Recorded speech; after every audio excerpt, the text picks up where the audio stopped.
નમસ્કાર, આપ જોઈ રહ્યા છો સંદેશ ન્યૂઝ. આપની સાથે હું ભાવિની. મહત્વના સમાચારથી શરૂઆત કરીએ તો એશિયાટિક સિંહમાં વાયરસને લઈ ધારાસભ્યને રજૂઆત કરવામાં આવી છે. ધારાસભ્ય જેવી કાકડિયાએ વન મંત્રીને રજૂઆત કરી છે. તેમણે પત્ર લખ્યો છે. વન વિભાગની કામગીરી અસંતોષકારક હોવાની વાત અને તેનો ઉલ્લેખ પણ કરવામાં આવ્યો છે. તો વન વિભાગને વિશેષ ધ્યાન રાખવા માટે સૂચન પણ કરાયું છે. ભવિષ્યમાં આવા બનાવ અટકાવવા એલર્ટ રહેવું જોઈએ. તો રાજ્ય સરકાર વન વિભાગને આટલી બધી સવલતો આપે છે, તેમ છતાં સિંહના મૃત્યુના કારણ શું હોઈ શકે તેવી વાત પત્રમાં જેવી કાકડિયા દ્વારા કરવામાં આવી છે.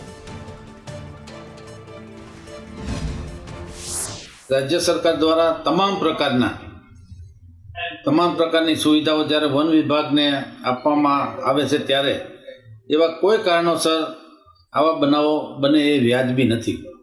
ફરી વખત હું વન વિભાગને ધ્યાન દોરવા માગું છું કે આવી કોઈ પણ પ્રકારનું વાયરસ આવે ત્યારે એશિયાટિક સિંહનું રક્ષણ કરવું એ આપણી ફરજ છે અને એના સંવર્ધન માટેના જે ઉપાયો કરવા પડે એ પણ કરવું જરૂરી છે. સરકાર જ્યારે આ બધાય સાધનો અને બધું જો તમને સુવિધાઓ આપતા હોય ત્યારે આમાં થોડુંક ધ્યાન આપવું જરૂરી છે.